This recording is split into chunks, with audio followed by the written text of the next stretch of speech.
नमस्कार, मैं हूं प्रशांत चुरहे। खतरनाक कोरोना के खिलाफ ये जंग जारी है, लेकिन इस जंग में हमारी भी तो जिम्मेदारी है। और जिम्मेदारी ये कि हम सब मिलकर कोरोना नियमों का पालन जरूर करें, फिजिकल डिस्टेंसिंग बनाकर रखें, बार बार हाथ साफ करें, और सबसे ज्यादा जरूरी है ये मास्क लगाकर हम जरूर रखें। न्यूज 18 ने तो बाकायदा इसके लिए एक मुहिम भी शुरू की है, #मास्क पहनो इंडिया। ये मास्क हम तब तक ना उतारें जब तक ये तय ना कर लें कि हम लोगों से बिल्कुल अलग हैं, सुरक्षित हैं, जैसे हम इस वक्त स्टूडियो में मौजूद हैं। क्योंकि कोरोना के खिलाफ इस लड़ाई में ये मास्क ही हमारा सबसे बड़ा हथियार है। और एक बेहद अहम खबर इस वक्त आ रही है। केंद्र सरकार ने ट्विटर को नोटिस जारी किया है, जिसमें ट्विटर को नए नियम मानने के निर्देश दिए गए हैं। सोशल मीडिया ने ट्विटर को नए नियम मानने के लिए कहा है। सोशल मीडिया के लिए जो नए नियम बनाए गए हैं, ये ट्विटर को भी मानना होगा, जिसकी अनदेखी ट्विटर लगातार करता रहा है। केंद्र ने ट्विटर को अल्टीमेटम दिया है कि अगर 26 मई से लागू किए गए सोशल मीडिया के नए नियम नहीं माने तो आईटी कानून के तहत कड़ी कार्रवाई उन पर की जाएगी। दरअसल एक ग्रीवेंसेस को लेकर अनुपालन अधिकारी को उसमें भारत में तैनात करना होगा, 24 घंटे के भीतर जो शिकायतों का निवारण करें। लेकिन ऐसे अधिकारियों की नियुक्ति उसने नहीं की और कई और इस तरह की शिकायतें। विक्रांत यादव हमारे सहयोगी फोनलाइन पर मौजूद हैं। विक्रांत, अगर ये क्या आखिरी चेतावनी केंद्र सरकार की ओर से मानी जा सकती है इस चिट्ठी को, क्योंकि इस बात की हिदायत तो पहले भी दी गई थी? देखिए प्रशांत, निश्चित तौर पर इसे आखिरी चेतावनी माना जाएगा, क्योंकि चिट्ठी में साफ लिखा है, ये जो नोटिस भेजा गया है ट्विटर को, इसमें साफ लिखा है कि ये आखिरी पत्र है और आपसे ये जो नियुक्ति है वो तुरंत आपको करनी होगी। ये साफ लिखा गया है और ये कहा गया है कि जो चीफ कंप्लायंस ऑफिसर है उसकी नियुक्ति ट्विटर ने अभी तक नहीं की है, जिसके बारे में 26 मई और 28 मई को 2 बार पहले भी नोटिस ट्विटर को भेजा गया था। और ये कहा गया है कि अब तत्काल आप चीफ कंप्लायंस ऑफिसर की नियुक्ति कीजिए। दूसरा, जो आपने रेजिडेंट कंप्लायंस ग्रीवेंस ऑफिसर और नोडल कॉन्टैक्ट पर्सन की जो नियुक्ति की है ट्विटर के जरिए, वो दोनों उसके एम्प्लॉय नहीं है, उसके यहाँ काम नहीं करते हैं, उसके पेरोल पे नहीं है। तो जो नियम है वो ये कहता है कि जो कंपनी के पेरोल पर रहने वाले आदमी जो उसके एम्प्लॉय हैं वही इन पदों पर नियुक्त हो सकते हैं। तो ये उसको नियम के मुताबिक करने को कहा गया है। और तीसरा, जो ऑफिस का एड्रेस ट्विटर ने दिया है, ट्विटर इंडिया का, वो एक लॉ फर्म का कार्यालय का पता है, तो उसको भी ठीक करने का आदेश दिया गया है कि वो भी सही मुहैया करवाया जाए। तो साफ पत्र में लिखा गया है कि ये आखिरी मौका है ट्विटर के लिए कि ट्विटर अपनी ये जानकारियां दे। और अगर ये भी पत्र नोटिस में साफ कर दिया गया है कि अगर ट्विटर ये शर्तें नहीं मानता है, भारतीय कानून के पालन नहीं करता है, तो फिर उसको खिलाफ आईटी एक्ट के तहत कार्रवाई की जाएगी। और जो छूट मिलती है इंटरमीडिएरी कंपनीज को आईटी एक्ट के तहत, वो छूट उसे नहीं मिलेगी। तो अगर उसने ये पालन नहीं किया तो ट्विटर के लिए काफी मुश्किलें हो सकती है। और अब भारत सरकार ने लिख दिया है। तो ये एक अंतिम चेतावनी ट्विटर को केंद्र सरकार ने पत्र भी लिख दिया है। और इधर ट्विटर ने आरएसएस प्रमुख मोहन भागवत के निजी ट्विटर हैंडल को भी अब अनवेरिफाइड कर दिया है। मोहन भागवत के ट्विटर हैंडल के ब्लूटूथ को उसने हटा दिया है। ब्लूटिक हटाने के साथ इसके पहले ट्विटर ने आरएसएस के पूर्व सर कार्यवाह भैयाजी जोशी, सह सर कार्यवाह सुरेश सोनी और सर कार्यवाह अरुण कुमार के ट्विटर अकाउंट को भी अनवेरिफाइड कर दिया था, ब्लूटिक हटा दिया था। जैसा कि इस वक्त आप तस्वीरों में देख रहे हैं, मोहन भागवत जो कि आरएसएस प्रमुख हैं, उनके ट्विटर हैंडल से उसने ब्लू टिक हटा दिया है, अनवेरिफाइड कर दिया है। ट्विटर ने यू टर्न लिया है और उपराष्ट्रपति वेंकैया नायडू के निजी ट्विटर हैंडल को फिर से वेरीफाइड कर दिया है। इसके साथ ही साथ नायडू के ट्विटर हैंडल पर ब्लू टिक फिर से लगा दिया गया है। इससे पहले ट्विटर ने नायडू के ट्विटर अकाउंट से ब्लू टिक हटा दिया था। आज सुबह उनके अकाउंट से यह ब्लू टिक हटाया गया। ब्लू टिक हटने पर ट्विटर ने सफाई दी कि लंबे समय से लॉगिन नहीं करने की वजह से ब्लू टिक हटा दिया गया। हालांकि वेरीफाई हटाने के कुछ घंटे बाद ही ट्विटर ने नायडू के अकाउंट का ब्लू टिक वापस लगा दिया है। आज सुबह ट्विटर ने नायडू के ट्विटर अकाउंट से ब्लू टिक हटा दिया। उपराष्ट्रपति के ट्विटर अकाउंट को अनवेरिफाइड कर दिया गया था, जिस पर केंद्र ने ट्विटर से नाराजगी जताई थी। केंद्र की तरफ से कड़ी कार्रवाई के संकेत भी दिए गए थे। आईटी मंत्रालय ने ट्विटर से नाराजगी जताई थी और ट्विटर की मंशा को गलत करार दिया था। संदीप बोल हमारे सहयोगी हमसे सीधे जुड़ रहे हैं। संदीप, ट्विटर की मंशा पर सवाल खड़े किए गए हैं। क्या इसे लेकर के भी उस पत्र में कोई चेतावनी है, जिक्र है कि इंटेंशनली कुछ गलत ट्विटर की ओर से किया जा रहा है? देखिए, उसको लेकर तो इस पत्र में जो है वो किसी तरीके की वो जो कोई लिखा नहीं गया है कि जो भी वाकया आज हुआ है उसका कोई जिक्र नहीं है। लेकिन एक बात सरकार ने साफ कर दी है, चेतावनी के मोड पे ये नोटिस गया है कि ये आखिरी बार है कि अगर आप अपनी भारतीय कानून के मुताबिक अपने आप में बदलाव नहीं लाते तो आपके ऊपर कार्रवाई होगी। लेकिन प्रशांत, सबसे बड़ी बात यह है कि जब एम वेंकैया नायडू के जो ट्विटर अकाउंट को अनवेरिफाइड किया गया, उसके बाद जो सफाई ट्विटर की तरफ से आई, उन्होंने ये लिखा है उसमें कि कम से कम 6 महीने तक उसको एक्टिव होना पड़ेगा उसको, या फिर उसको लॉगिन करना पड़ेगा, नहीं तो वो उसको जो है हम लोग अनवेरिफाइड कर देंगे।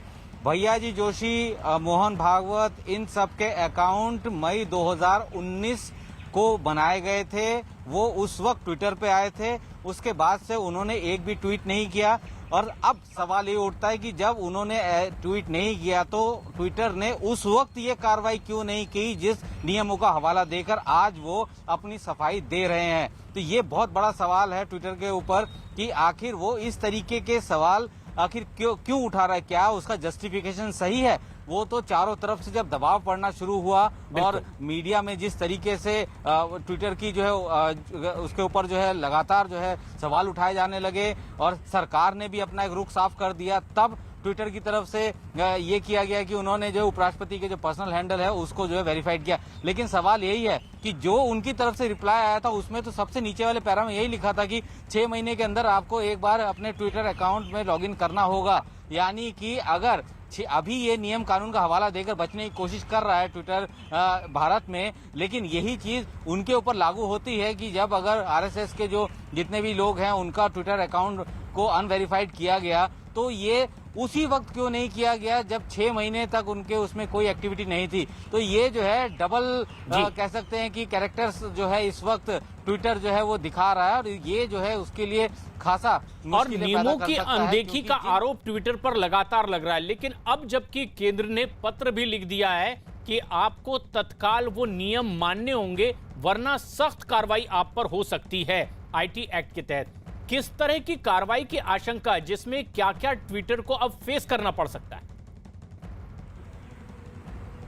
देखिए, ट्विटर के ऊपर सबसे बड़ी जिम्मेदारी ये बनती है कि जल्द से जल्द वो एक ऐसा सेल तैयार करे जो कि सरकार ने कहा है कि चीफ कंप्लायंस ऑफिसर होना चाहिए, जिसकी नियुक्ति अभी तक नहीं की उन्होंने, नोडल कॉन्टैक्ट पर्सन होना चाहिए, साथ ही रेजिडेंट ग्रीवेंस ऑफिसर होना चाहिए, वो भी जो है उनका खुद का कर्मचारी हो। क्योंकि अगर आप बात करें प्रशांत, आपको पता हो, याद होगा कि जब ब्लैकबेरी के साथ यहाँ पे विवाद चल रहा था भारत सरकार की तरफ से, क्योंकि उस वक्त दिक्कत ये हो रही थी कि बाहर की कंपनी है और उसका सर्वर इंडिया में नहीं है, तो ऐसे में उसको जो ट्रैक करना मुश्किल है, उसके ऊपर सवाल उठाने मुश्किल है। तो उसके बाद जो है काफी लंबा विवाद चला था। लेकिन अब वही जो है अब यहाँ पे भी शुरू हुआ है। ट्विटर जो है वो यहाँ पे सर्विसेज दे रहा है पिछले 10 साल से, लेकिन आज तक उसने भारत के नियम कानून के हिसाब से कोई मैकेनिज्म तैयार नहीं किया है। इसीलिए अब उसे अल्टीमेटम दे दिया गया है, पत्र लिखा गया है। तो सिर्फ उपराष्ट्रपति का पर्सनल ट्विटर अकाउंट के साथ ही ऐसा नहीं किया है ट्विटर ने, बल्कि ट्विटर ने आरएसएस के पूर्व सरकार्यवाह भैयाजी जोशी, पूर्व सह सरकार्यवाह सुरेश सोनी और सरकार्यवाह अरुण कुमार के ट्विटर अकाउंट को भी अनवेरिफाइड कर दिया है। संदीप, ये एक बड़ा सवाल भी है कि अगर वेंकैया नायडू के अकाउंट को अनवेरिफाइड करने पर यह दलील दी जाती है कि कुछ दिन से ऑपरेट नहीं हुआ है, बीजेपी से जब हमने बात की उनके प्रवक्ताओं से तो उन्होंने कहा है कि इंटेंशनली इस तरह की कार्रवाई ट्विटर की ओर से हो रही है विचारधारा विशेष के लोगों के खिलाफ। लेकिन आरएसएस के इतने नेताओं के ट्विटर अकाउंट पर इस तरह की कार्रवाई, उन्हें अनवेरिफाइड करना, ब्लूटिक हटा देना, उसके लिए क्या कोई ठोस जवाब या दलील ट्विटर की ओर से आई है? देखिए, अभी तक ट्विटर की तरफ से इन सब मसलों पर कोई जवाब नहीं आया। उन्होंने जो रिप्लाई देना था उन्होंने दे दिया उपराष्ट्रपति के ट्विटर को दोबारा से वेरीफाइड करने के बाद, लेकिन इन सब चीजों का जिक्र उसमें नहीं किया गया है। क्योंकि जो उन्होंने अपनी जिन नियमों का हवाला दे रहे थे कि हम इस नियम के तहत जो है किसी भी जो ट्विटर का अकाउंट है उसको वेरीफाइड है अनवेरीफाइड करते हैं। लेकिन सवाल ये है कि नियम की अनदेखी तो उन्होंने भी की। जब मई 2019 से ये जो अकाउंट्स बने थे आरएसएस के जितने भी लोग हैं, मोहन भागवत हैं, उनके जितने भी है अकाउंट, वो 2019 से उसके बाद उनमें कोई ट्वीट नहीं हुआ। तो ये कार्रवाई तो उनको उसी वक्त 6 महीने में कर देनी चाहिए थी या 7 महीने में कर देनी चाहिए थी।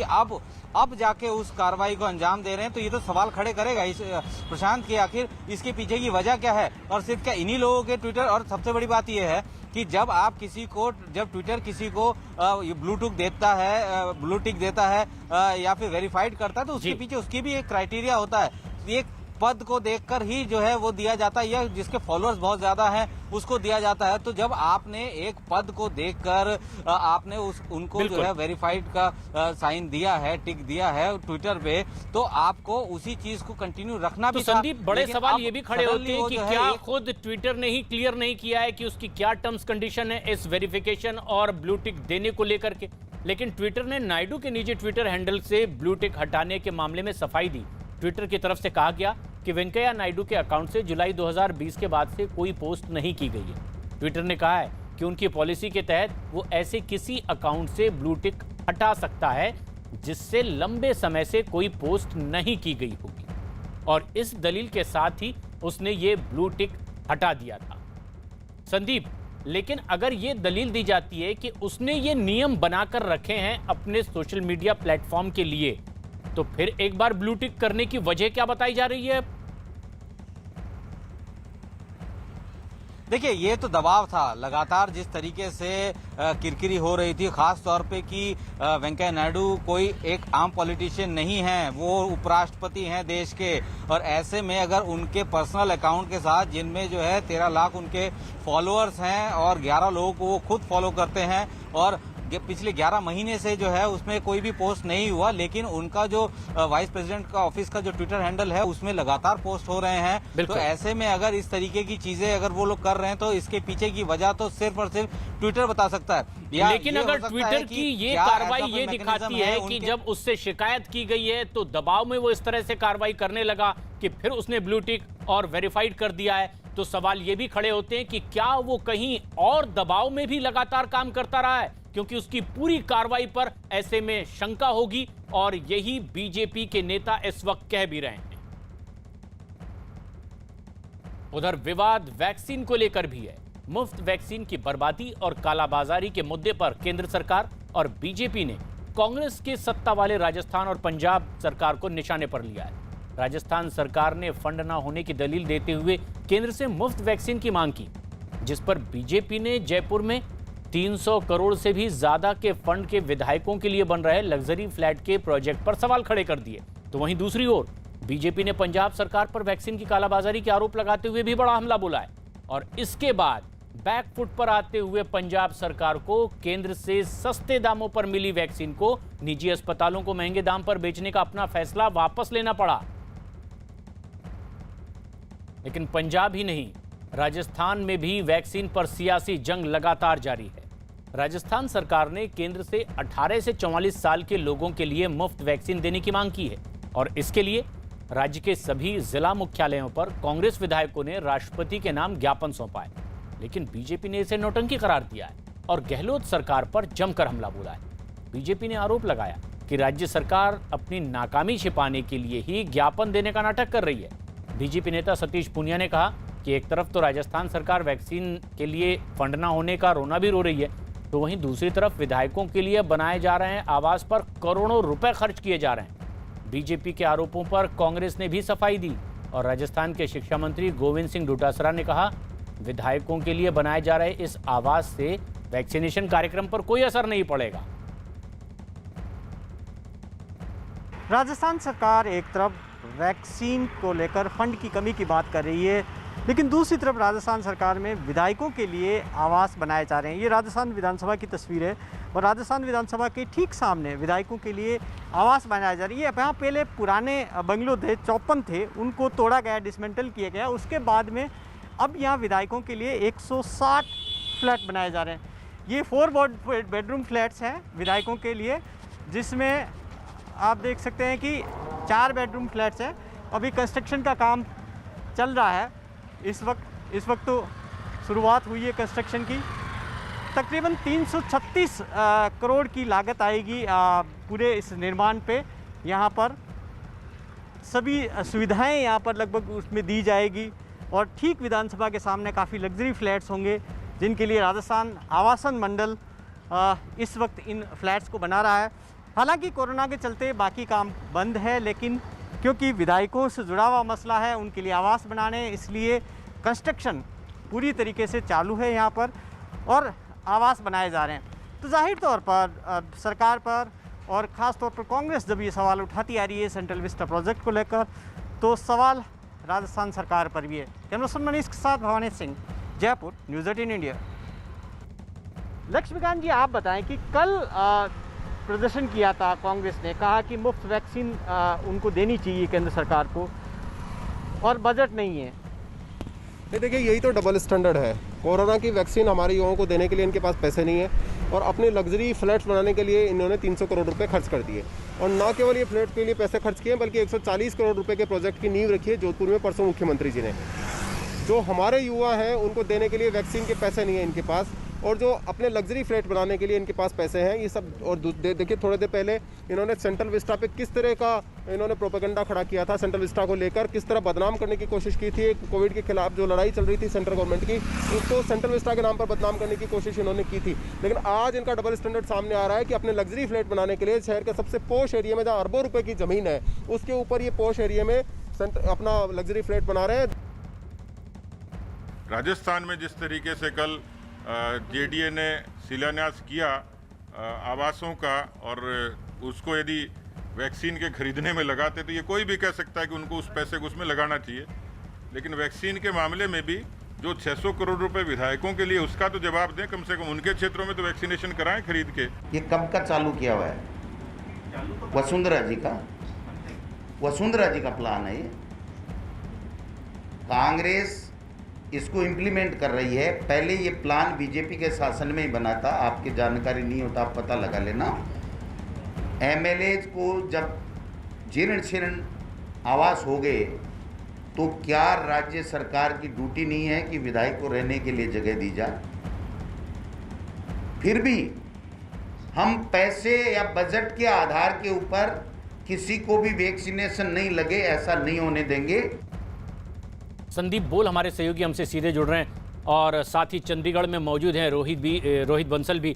लेकिन जो सबसे अहम सवाल है संदीप, वो ये कि अगर राज्य और केंद्र के बीच वैक्सीन को लेकर बहस छिड़ती है, आरोप राजस्थान सरकार पर लगता है कि उसकी बर्बादी ज्यादा हुई है। ऐसे में क्या केंद्र की ओर से जो वैक्सीन दी जा रही है, दिशा निर्देशों में कोई और कड़ाई के साथ, पालन के साथ इसका डिस्ट्रीब्यूशन होगा? ऐसे भविष्य में नियम बनाने के कोई संकेत मिल रहे हैं केंद्र की ओर से ताकि बर्बादी कम हो?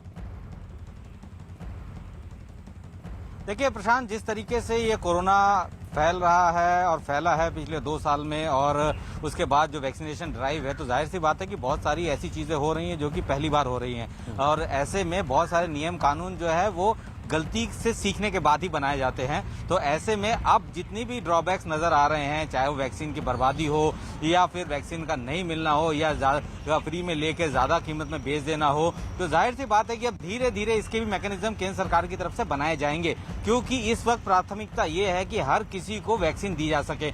45 साल से ऊपर की जिम्मेदारी जो है वैक्सीनेशन की वो सेंटर की है, तो वो अपने हिसाब से चला रहे हैं। उसके बाद 18 से 44 के बीच की जिम्मेदारी दी गई है राज्य सरकारों को, अब वो अपने हिसाब से चला रहे हैं। लेकिन जिम्मेदारी राज्य सरकारों की इसलिए बढ़ जाती है क्योंकि उस गैप में बहुत ज्यादा नंबर है लोगों के। तो ऐसे में उनकी जिम्मेदारी ये होती है कि एक भी वैक्सीन का वायल जो है वो खराब नहीं होना चाहिए, चाहे उसके लिए मैकेनिज्म बनाए। कहा यह जाता है कि लोग नहीं आ रहे हैं, 2 लोग आते हैं, एक वैक्सीन से निकल जाता है। तो अगर ऐसी बात है तो आप क्लस्टर सिस्टम से भी ये चीजें कर सकते हैं। तो बहुत सारे मैकेनिज्म जो है वो बनाए जा सकते हैं। और ऐसे में उम्मीद यही की जा रही है कि आने वाले दिनों में केंद्र सरकार की तरफ से वैक्सीन की बर्बादी ना हो, खराब ना हो, वैक्सीन डंप ना किए जाए। हो सकता है आने वाले दिनों में कुछ दिशा निर्देश जारी किए जा सकते हैं। लेकिन ये तो राज्य सरकार को खुद सोचना पड़ेगा कि जो दवाइयां, जो वैक्सीन ऐसी बीमारी के लिए दी जा रही हैं जिसका कि अभी तक लगातार जो है नए वेरिएंट आ ही रहे हैं, तो ऐसे में ये जिम्मेदारी राज्य सरकार की ज्यादा बढ़ जाती है कि उनके अपने राज्य में जितने भी लोग हैं जो उनको वोट देकर चुनते हैं, उनको वो टाइम से वैक्सीन लगाए और वैक्सीन की बर्बादी ना हो। वैक्सीन की बर्बादी बिल्कुल संदीप, क्योंकि ये वैक्सीन की बर्बादी के गंभीर आरोप लगे हैं। कई जगह ये वैक्सीन मिली है जिसे लेकर सवाल खड़े किए गए। राज्यपाल ने इसकी बाकायदा जांच की भी बात कही है। और उधर मुफ्त वैक्सीन की मांग कर रही राजस्थान सरकार पर जब केंद्र ने वैक्सीन बर्बादी का आरोप लगाया तो इस पर राजस्थान सरकार की ओर से स्वास्थ्य मंत्री रघु शर्मा ने अपनी सफाई भी दी। 44 आयु वर्ग के बीच के जो लोग हैं उनमें हमारा वेस्टेज 0 है और 45 साल से अधिक के लोगों का वेस्टेज हमारा 2% है। भारत सरकार ने भी 10% वेस्टेज को अनुमति किया है और राष्ट्रीय औसत 6% का है वेस्टेज का। तो इस हिसाब से कोविड वैक्सीनेशन में राजस्थान देश भर में नंबर 1 स्थान पे है। राजस्थान में कोरोना की वैक्सीन की बर्बादी को लेकर विपक्ष ने गहलोत सरकार पर बड़ा हमला बोला। नेता प्रतिपक्ष गुलाबचंद कटारिया ने इस मामले में मुख्यमंत्री अशोक गहलोत को चिट्ठी लिखकर पूरे मामले की जांच की मांग की है। गुलाबचंद कटारिया ने दोषी लोगों के खिलाफ भी सख्त कार्रवाई की मांग की। कटारिया साहब, राज्यपाल ने जांच के आदेश दिए जो वैक्सीन के वेस्टेज को लेकर। दूसरी तरफ राजस्थान सरकार तो कह रही है कि मुफ्त वैक्सीन उनको मिलनी चाहिए जो सेंट्रल गवर्नमेंट की। देखो, मैं सोचता हूँ कि राजस्थान की सरकार जिस मुफ्त वैक्सीन की बात कर रही है, मैं उनसे जानना चाहता हूँ कि आपने दिल्ली में स्वास्थ्य मंत्री की मीटिंग में विभिन्न राज्यों की तरफ से आपने क्या मांग रखी थी कि हमें भी कुछ आज़ादी दी जाए, हमें भी कुछ वैक्सीनेशन करने का अधिकार दें, और उसी के तहत निर्णय हुआ कि 18 प्लस को आप करेंगे और 45 से ऊपर केंद्र करेगा। और आपने ये 3000 करोड़ रुपए की राशि इसके लिए क्यों रखी? फिर इसके अगेंस्ट में आपने 50 करोड़ रुपया इन कंपनियों को जमा क्यों कराया? अगर आप पहले ही दिन से ये स्टैंड लेते कि हमको नीचे के 18 से प्लस वालों को भी मुफ्त वैक्सीन लगानी है, तो आपकी पहले दिन ही ये मांग होनी चाहिए। आज आप इतने समय बाद जब आपने 1 मई के दिन वैक्सीनेशन शुरू भी कर दिया और थपथपी अपने पीठ पे लगा रहे हैं कि हमने राजस्थान ने 1 तारीख को शुरू कर दिया, तो अब मांगने का आपका अधिकार क्या है? वहीं केंद्रीय मंत्री अनुराग ठाकुर ने कांग्रेस शासित राज्यों में कोरोना वैक्सीन की बर्बादी को दुर्भाग्यपूर्ण बताया। उन्होंने कहा कि राजस्थान में काफी मात्रा में वैक्सीन कूड़े में फेंक दी गई। ये जनता के साथ विश्वासघात है और जनता इन्हें कभी माफ नहीं करेगी। जब देश के लोग जान बचाने के लिए सोच रहे हैं, कांग्रेस की सरकारें पैसा बनाने के लिए सोच रही। पीएम केयर्स के माध्यम से जो वेंटिलेटर पहले दिए गए, पंजाब में मिट्टी खाते रहे, इस्तेमाल नहीं किए गए। राजस्थान के भरतपुर में देखा गया कि किस तरह से किस तरह से प्राइवेट अस्पतालों को दे दिया गया। और अब नहीं, जो राहुल गांधी जी कहते थे वैक्सीनेशन कहाँ गई, राहुल गांधी जी राजस्थान में कचरे के ढेर में कांग्रेस की सरकार ने फेंक दी, गड्ढों में गाड़ दी गई, लेकिन गरीब जनता को आपकी सरकार ने नहीं दी। केंद्र सरकार ने कांग्रेस शासित राज्यों पर गंभीर आरोप लगाए, जिसमें सिर्फ राजस्थान ही नहीं, आरोप पंजाब सरकार पर भी लगे, क्योंकि वहां 400 रुपए की वैक्सीन 1560 रुपए में लोगों को लगती रही और आरोप यह लगा कि इससे पैसे कमाए गए। और फिर बाद में फजीयत और किरकिरी के बाद पंजाब सरकार ने निजी अस्पतालों को वैक्सीन बेचने का अपना फैसला वापस लिया है। साथ ही साथ पंजाब सरकार ने निजी अस्पतालों से सप्लाई की गई वैक्सीन को लौटाने को भी कहा। इसके बदले में राज्य सरकार निजी अस्पतालों का पैसा वापस करेगी। इससे पहले बीजेपी ने कैप्टन अमरिंदर सिंह सरकार पर वैक्सीन की कालाबाजारी का आरोप लगाया। बीजेपी का आरोप है कि पंजाब सरकार ने केंद्र से 400 रुपए में मिलने वाली वैक्सीन को वहां के प्राइवेट अस्पतालों को 1060 रुपए में बेचा और अस्पतालों ने वही वैक्सीन लोगों को 1560 रुपए में लगाई। बीजेपी ने इसे पंजाब सरकार की 1-2 का 4 पॉलिसी बताते हुए उसे निशाने पर लिया। आरोप है कि पंजाब में निजी अस्पतालों को 42,000 वैक्सीन दी गई थी, जिनमें से 41,400 वैक्सीन तुरंत वापस ली जाएगी, जबकि 600 वैक्सीन लगाई जा चुकी है। पंजाब सरकार ने यह फैसला विवाद के बाद वापस ले लिया है।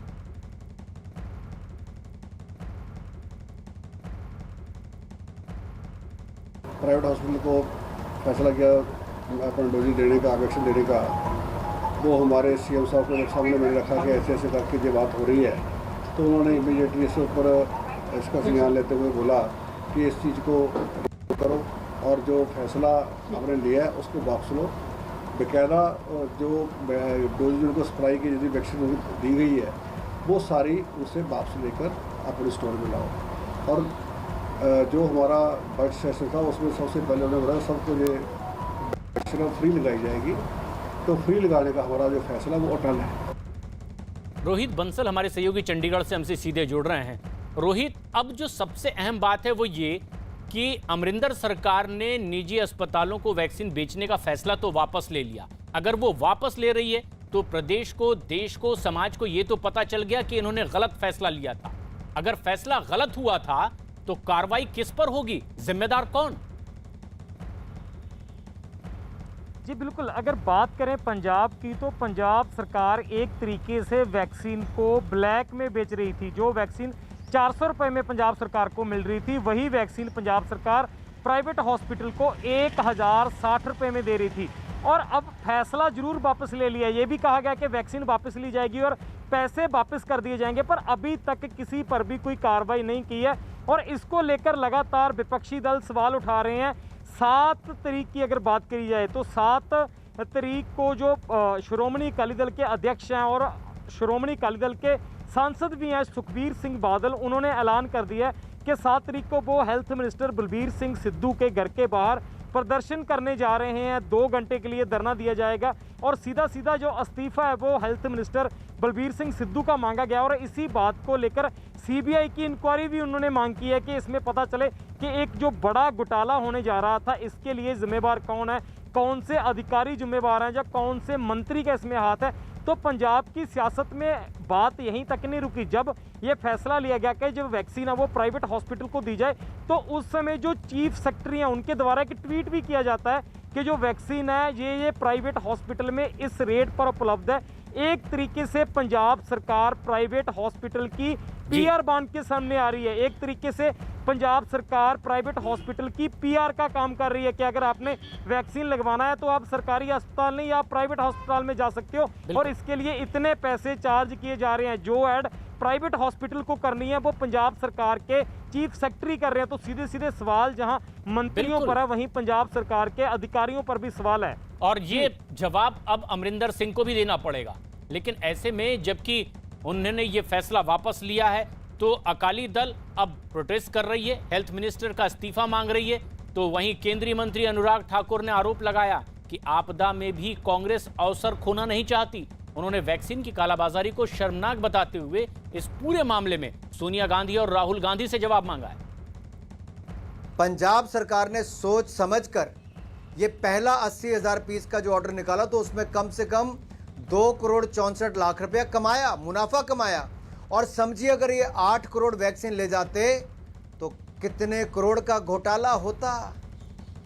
यानी कि 1000 गुना ज़्यादा अगर आप यहाँ पर गिन लें तो आप कल्पना कर सकते हैं घोटाला कितना बड़ा होना था। कि आखिरकार आज वो राहुल गांधी कहाँ चुप है पिछले 2 दिन से, जब मैं उनसे सवाल पूछ रहा हूँ कि आखिरकार ये मुनाफा केवल क्या पंजाब के मुख्यमंत्री, मुख्य सचिव तक जाता था कि कांग्रेस के आला नेताओं के ऊपर दिल्ली तक भी आता था। लेकिन पंजाब में कांग्रेस की अमरिंदर सरकार की फजीयत सिर्फ इतनी ही नहीं है कि विपक्ष अब उन्हें घेर रहा है, बल्कि वैक्सीन की कालाबाजारी के आरोपों में घिरी कांग्रेस पर बीजेपी नहीं बल्कि कांग्रेस के खुद अपने नेता प्रताप सिंह बाजवा ने भी सवाल खड़े किए हैं। प्रताप सिंह बाजवा ने पंजाब के मुख्यमंत्री अमरिंदर सिंह को तो बाकायदा एक चिट्ठी भी लिखी जिसमें उन्होंने राज्य सरकार की ओर से वैक्सीन निजी अस्पतालों को बेचे जाने के आरोपों की जांच की मांग की है और इस पूरे मामले में अमरिंदर सरकार को नाकाम उन्होंने करार दिया है। साथ ही साथ कांग्रेस नेता ने ही कहा कि सरकार को ये नसीहत भी दी है कि महामारी में राज्य सरकार का फोकस ज्यादा से ज्यादा लोगों को वैक्सीन लगाने पर होना चाहिए था। तो वहीं पूर्व केंद्रीय मंत्री और अकाली दल की सांसद हरसिमरत कौर बादल ने भी वैक्सीन के मुद्दे पर पंजाब सरकार पर हमला बोला है। उन्होंने कहा है कि निजी अस्पतालों को वैक्सीन बेचकर गरीबों की जान के साथ पंजाब में खिलवाड़ किया गया है। जैसे पंजाब सरकार डेथ रेट, फेटलिटीज को नंबर घटा रही है, वही केंद्र में भी किया गया और पूरी दुनिया में थू हुई है कि हिंदुस्तान में कैसे महामारी फैली है और कितने लोगों की जानें गई हैं। लेकिन वैक्सीन बेच के दुकानदारी करना, वो तो पहली बार हमारे राज्य में देखा जा रहा है कि दुकान बनाई गई है लोगों के जीवन के साथ गरीब के जान के साथ खिलवाड़ करके कि वैक्सीन सिर्फ अमीर के लिए है। आपको वैक्सीन करा के बिजनेस को चलाना चाहिए, स्टेट को लाइन पे लाना चाहिए कि वैक्सीन ही बेच के पैसे खा जाने चाहिए। गंभीर आरोप अमरिंदर सरकार पर लगाए जा रहे हैं विपक्ष की ओर से, लेकिन अब यह मुद्दा सिर्फ पंजाब में नहीं बल्कि राष्ट्रीय स्तर पर गरमाया हुआ है। संदीप बुल हमारे सहयोगी दिल्ली में मौजूद हैं, रोहित बंसल चंडीगढ़ में। संदीप, जो बड़ा सवाल खड़ा होता है वो ये कि अगर अब केंद्र ये कह रही है कि गलत फायदा उठाया गया है और आपदा में भी धंधा करने की कोशिश हुई है, पैसा बनाने की कोशिश हुई है, क्या भविष्य में कोई ऐसी नई गाइडलाइन केंद्र की ओर से आ सकती है ताकि इस तरह से दुरुपयोग ना हो और जो 400 रुपए की वैक्सीन है वो 1560 रुपए में लोगों तक ना पहुंचे? देखिए, जो मुफ्त वैक्सीन देने की जो मुहिम है केंद्र सरकार की, वो तो अभी भी जारी है लगातार। और केंद्र सरकार जो है किसी भी तरीके से राज्यों को वैक्सीन से वंचित नहीं रखेगा, ये तय है। लेकिन इस तरीके के जो मामले सामने आ रहे हैं उस पे भी कोई कड़ा रुख अपनाया जा सकता है, राज्य सरकार पर यह दबाव बनाया जा सकता है और हो सकता है कि आने वाले दिनों में कोई मैकेनिज्म जो है वो तय किया जाए राज्य सरकारों की तरफ से। और अगर वो मुफ्त की जो दवाइयां हैं, मुफ्त की जो वैक्सीन है, उसको इतनी कीमत में जो है आगे लगा रहे हैं तो उसके पीछे उससे जवाब भी मांगा जा सकता है, क्योंकि खुद जो है जो हेल्थ मिनिस्ट्री की तरफ से जो है पंजाब सरकार को लिखा भी गया है और उसके बारे में जानकारी भी मांगी गई है। तो मैं पहले भी कह चुका हूं कि ये तो अब शुरुआत है और ऐसे में बहुत सारी नई गाइडलाइंस जो है वो आने वाले दिनों में आएंगी, क्योंकि धीरे धीरे जो है वो मसले सामने आ रहे हैं, दिक्कतें सामने आ रही हैं, परेशानियां सामने आ रही हैं कि आखिर इस पूरे ड्राइव को किस तरीके से चलाया जा सके।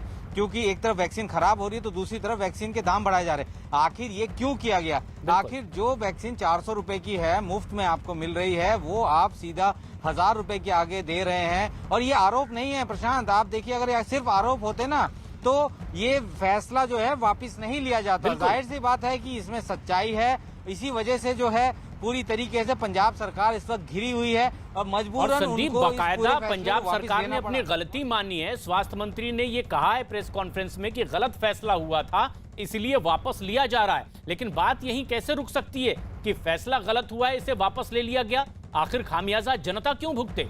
रोहित बंसल हमारे साथ बने हुए हैं। रोहित, क्या ये सवाल पंजाब की जनता भी नहीं उठा रही होगी और क्या मजबूर नहीं होना पड़ेगा अमरिंदर सिंह को यह जवाब देने के लिए कि 400 रुपए में वैक्सीन खरीद रही है? जो वैक्सीन जनता को मुफ्त में मिलनी चाहिए थी वो 1560 रुपए में उन्हें प्राइवेट अस्पतालों में लगाने के लिए अमरिंदर सरकार ने मजबूर कर दिया था।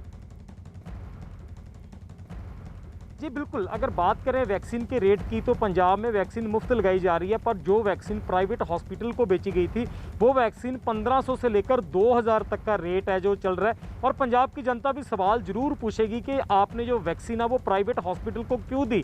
जो वैक्सीन आम लोगों तक, गरीब लोगों तक पहुँचनी चाहिए थी वो प्राइवेट हॉस्पिटल में क्यों भेजी गई? एक तो मीडिया ने इस मुद्दे को उठाया, उसके बाद इस चीज़ का यू टर्न लिया गया। अगर इस चीज़ को नहीं उठाया जाता या किसी के ध्यान में इस मुद्दे को ना आता तो हो सकता है कि आने वाले दिनों में जो और वैक्सीन आ रही है उसको भी पंजाब सरकार ऐसे प्राइवेट हॉस्पिटल को बेचती रहती, क्योंकि मुद्दा विपक्षी दलों ने उठाया और मीडिया में लगातार चर्चा बनी रही। तो इसी वजह से दबाव में आकर पंजाब सरकार को इस चीज़ के ऊपर यू टर्न लेना पड़ा। लेकिन अगर इस मुद्दे को ना उठाया जाता, किसी के ध्यान में जो मुद्दा ना आता, तो हो सकता है कि पंजाब सरकार ने इस मुद्दे पर यू टर्न ना लिया होता और अभी तो केवल 42,000 जो वैक्सीन की डोज है वो दी गई थी।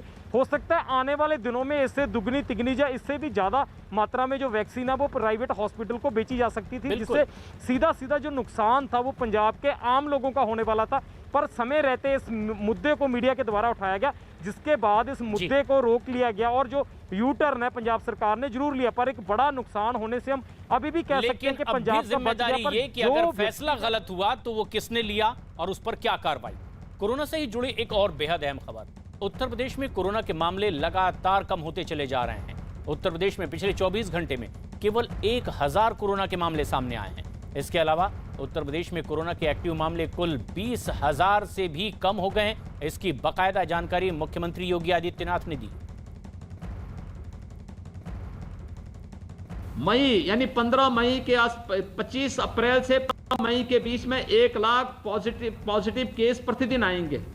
जिस उत्तर प्रदेश के बारे में आशंका व्यक्त की जा रही थी कि इस उत्तर प्रदेश में मई के अंत में 30 लाख एक्टिव केस होंगे, आज मुझे आप सबको बताते हुए प्रसन्नता की अनुभूति है कि उत्तर प्रदेश के अंदर आज केवल 1000 पॉजिटिव केस आए हैं। उत्तर प्रदेश के अंदर आज 20,000 से भी कम एक्टिव केस रह गए हैं। उत्तर प्रदेश के बलिया से ही चौंकाने वाला एक वीडियो सामने आया। वहां एक लड़के ने अपने दोस्त के साथ मिलकर तलवार से केक काटकर अपना जन्मदिन मनाया। इस घटना का वीडियो वायरल होते ही पुलिस ने आरोपियों के खिलाफ केस दर्ज कर लिया, क्योंकि उन्होंने जन्मदिन के जश्न में कोरोना नियमों की धज्जियां उड़ाई। जन्मदिन की पार्टी देने वाले लड़के ने गाड़ी की छत पर चढ़कर तलवार से केक काटा, जबकि दूसरा लड़का पिस्तौल से फायरिंग करता दिखाई दिया। इससे पहले गाड़ी की छत पर बोनट पर कुछ केक भी रखे गए। इसके बाद गाड़ी के चारों तरफ घेर कर लोग खड़े रहे, जश्न मनाते रहे।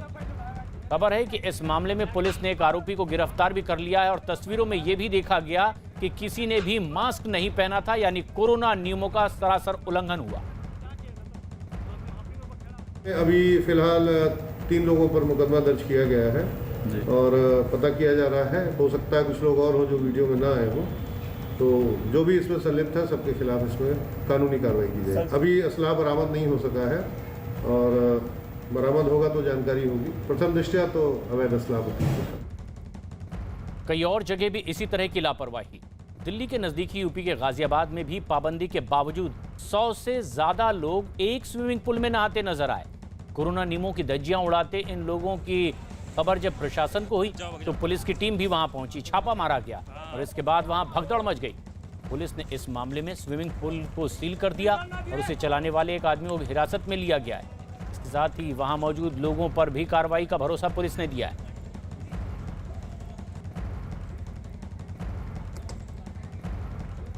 बॉर्डर क्षेत्र में आज शाम को यह सूचना प्राप्त हुई कि एक स्विमिंग पूल का संचालन किया जा रहा है इस समय लॉकडाउन के टाइम पर।